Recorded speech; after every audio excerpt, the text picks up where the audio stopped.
personally $50,000 liable for that. So and that was one small section of the overall bill. I think the big takeaway, and I welcome anybody to add to it, but the big takeaway is we've been warned by the federal government, by the Trump administration, like, if you're a sanctuary state, sanctuary city, we're seriously gonna consider pulling funding. If you infringe on Second Amendment rights, we're seriously gonna look at penalizing you somehow, because they're trying, in my opinion, they're trying to protect the citizens in these states that have gotten out of control. I do foresee losing money over funding. I don't think it's gonna be Medicaid. There's a lot of conversation about, oh, they're gonna cut Medicaid. I think politically, everybody knows that would be a really bad thing to do, but they will cut it from somewhere else. And somewhere that we're dependent on. Again, we already had a $1.2 billion budget deficit, and so we can't afford technically to cut any or lose any funding. And I think what happens is we're gonna lose funding, and then we're gonna have to come back into a special session and try to figure out how to make up for whatever lost funding we have.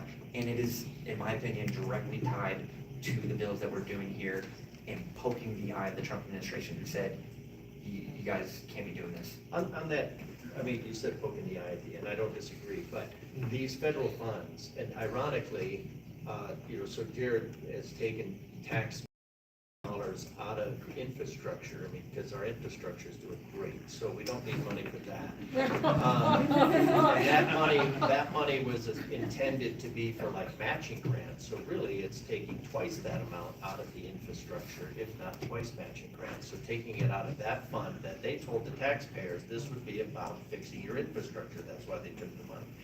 So they're gonna take that money and then they're gonna use it to sue the government, saying, well, you're taking our money. But at the same time, the Polis administration is threatening to defund counties and municipalities who have said, we don't want to go along with your bureaucratic zoning, governance by jackassery.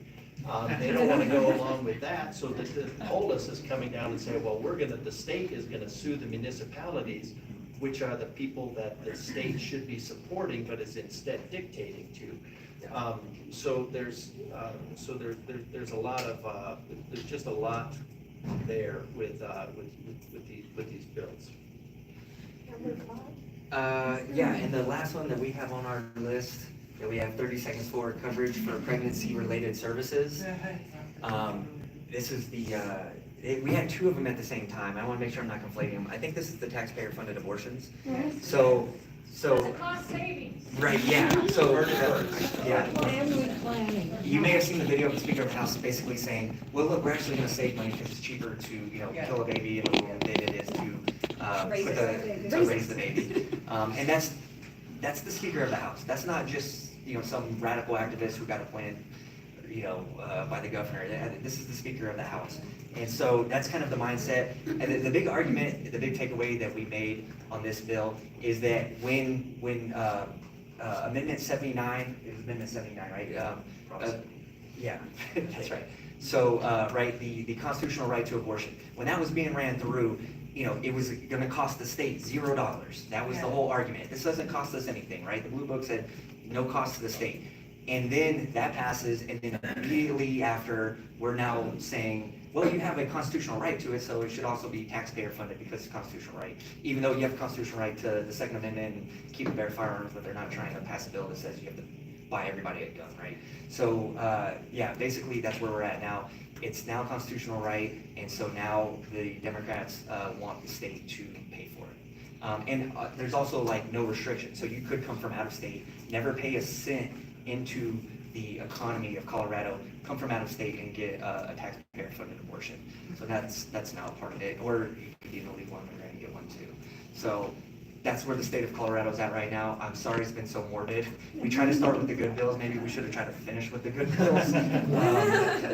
I just want to say, first off, thank you everybody for being here. We really appreciate it. I'll hang back. I'm sure the other members will, to answer more questions. Yes, ma'am. I have some ideas for bills Yes. that I think that would be extremely helpful, and I will be very, very quick. So a fund or partnership with colleges for children with an incarcerated parent. If an incarcerated parent so incarcerated parents don't only have to pay, they only have to pay $5 to $50 a month, leaving the primary parent with 100% financial responsibility for the child, and so that means college is not funded as well. And it would be helpful for, I mean, if there's ever any extra money, which I've not Yeah, put many years. I mean, they have money for legal immigrants to go to college now, under Senate Bill. Right, so maybe we could Right. propose that. Yeah. A program for amputees to obtain their necessary limb to function in day-to-day life, because currently, my nephew's an amputee, and he, goes on and off Medicaid, and so whenever he's on it, I have to hurry up and get him into the doctor so he can get a new limb.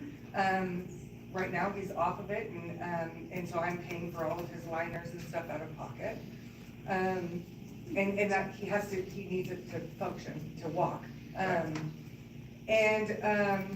Now that children can be removed from parents using 1312, because it still could happen, let's be honest.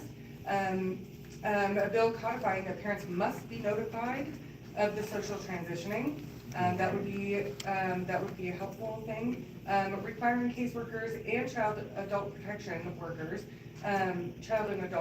workers to wear cameras as like the same as police officers. That would not only protect the parents from unethical caseworkers, but it will also protect the caseworker as well.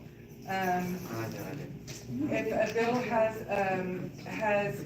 a tremendous amount of opposition, allowing testimony to continue even the following day, would be extremely helpful, because what was it, 700 people that got, or 500 people got sent home? Yeah.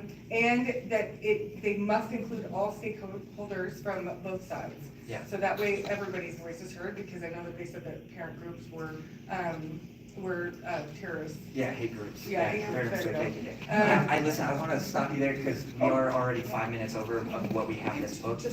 Well, I'll follow up with you after. We are working to get the audio and video recorded and published online of our committee hearings.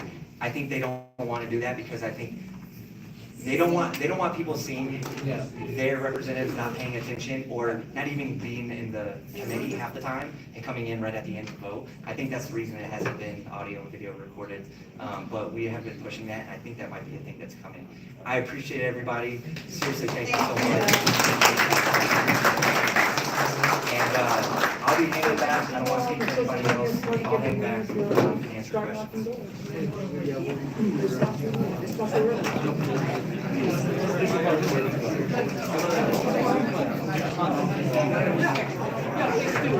Like I said, we want to try to make someone with this